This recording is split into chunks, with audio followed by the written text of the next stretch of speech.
श्री शिवाय नमस्तेभ्यम दोस्तों। हम गए हैं सीहोर और उसके साथ ही हम गए हैं उज्जैन।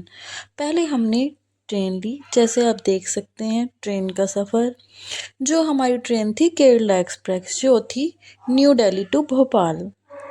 यहाँ हमने बहुत मस्ती करी ट्रेन में और साथ ही साथ ज़्यादा ठंड तो नहीं थी, लेकिन सीहोर जाने का एक्साइटमेंट, वहाँ बाबा के दर्शन करने का मज़ा, मन में एक अलग ही उमंग थी कि कब हम पहुँचे। और हम सुबह 5:30 बजे ही सीहोर भोपाल रेलवे स्टेशन पहुँच गए। और भोपाल रेलवे स्टेशन पहुँचने के बाद हमने वहाँ से ऑटो किया और हम कुबेश्वर धाम सीहोर पहुँच जाते हैं। वहाँ जाके मन इतना प्रसन्न हो गया जैसे कि पता नहीं क्या ही मिल गया हो। और वहाँ का वेदर, मौसम, एक अलग ही पॉजिटिविटी वहाँ पे मिल रही थी। और मैं सेकंड टाइम सीहोर गई हूँ, लेकिन फैमिली को लेकर मैं फर्स्ट टाइम गई हूँ।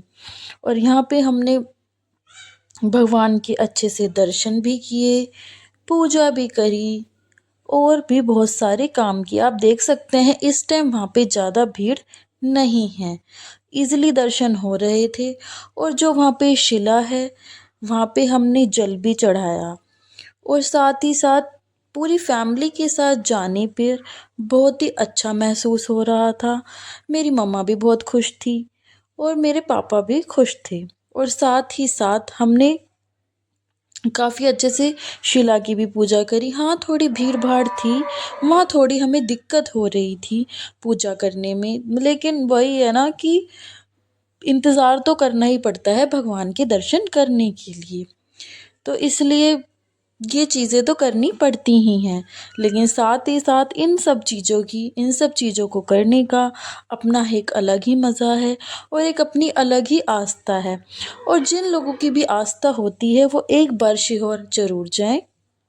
वहाँ जाकर आपको बहुत ही अच्छा फील होगा, मतलब एक पॉजिटिविटी ही देखने को मिलेगी। साथ ही साथ चीज़ें इतनी अच्छी थी। और यहाँ पे आप बैठकर अंदर सीहोर में ही जो कुबेश्वर धाम है, वहाँ पे भी प्रार्थना अर्चना कर सकते हैं। कि यहाँ पे आपको पाठ करने हो या फिर जाप करना हो तो ये सब कर सकते हैं। कि हमने वहाँ कंकड़ संकड़ की पूजा करी, मैंने और मेरी मम्मी ने। और उसके बाद हम रवाना हुए Sehore railway station to Ujjain. ये सारे लोग भी उज्जैन ही जा रहे थे, जो हमारी टिकट थी वो स्लीपर की ही थी। उसके बाद हमने होटल पे रेस्ट किया और देन हम शाम तक पहुंच गए उज्जैन। शाम को जो उज्जैन की नगरी है, महाकालेश्वर जी का द्वार है, वहाँ देखने का नज़ारा बहुत ही अत्यंत प्रिय रहता है। वहाँ देख के लगता है कि बिल्कुल ही भावुकता से पूर्ण, यहाँ आप देखेंगे एक एक चीज़ ना बोलती है खुद में। भगवान शिव की एक एक मूर्ति, और वहाँ अलग अलग भगवानों की भी मूर्ति हैं, जैसे कि गणेश जी की, जैसे कि हनुमान जी की, ऐसे वगैरह और भी काफ़ी मूर्तियाँ। और लोग बहुत उत्सुक थे। और इस टाइम जो नज़ारा होता है महाकालेश्वर जी का, उज्जैन की नगरी का, बिल्कुल ही देखने लायक होता है। और यहाँ पे भी ज़्यादा इतनी भीड़ नहीं थी, लेकिन आप भक्तों की उत्सुकता और बाबा के दर्शन करने की उत्सुकता देख रहे हैं। कि कहते हैं कि जो आपके नसीब में होता है वो तो मिलता ही है, लेकिन जो आपके नसीब में नहीं है वो भी मिलता है बाबा के दर्शन करने से।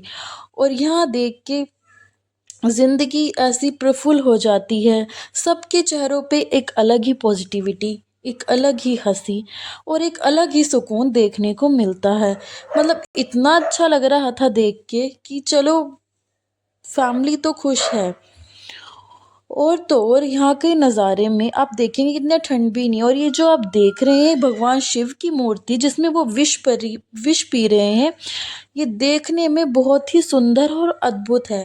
ये चीज़ आप वीडियो में पता नहीं देख पा रहे हैं, नहीं देख पा रहे हैं, लेकिन अगर आप ये चीज़ सामने से देखते हैं ना, तो ये चीज़ ना आपको बिल्कुल रियल लगती है, एग्जैक्टली रियल।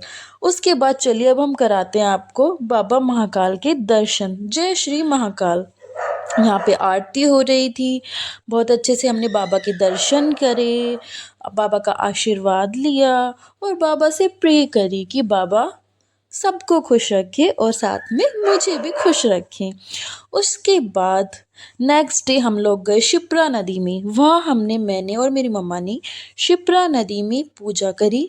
शिप्रा नदी में पूजा करी और वहाँ से शिप्रा नदी से भी नदी जी हैं उनसे विश मांगी और वहाँ जाकर भी बहुत अच्छा फील हो रहा था। मतलब शिप्रा नदी को देख के भी वहाँ पे भी बहुत एक अच्छा ही पवित्र अनुभव हो रहा था। उसके बाद हमारी ट्रेन रवाना हुई उज्जैन से लेके भोपाल की, क्योंकि हमारी जो नेक्स्ट ट्रेन थी वो भोपाल से लेके दिल्ली की थी। उसके बाद मन में एक अलग सा ही दुख था कि हमें छोड़ के जाना पड़ रहा है ये नगर, और वो खुशी नहीं थी, लेकिन क्या करें, घर तो जाना ही था। लेकिन बाबा के दर्शन करके मन बहुत खुश हो गया। जय श्री महाकाल।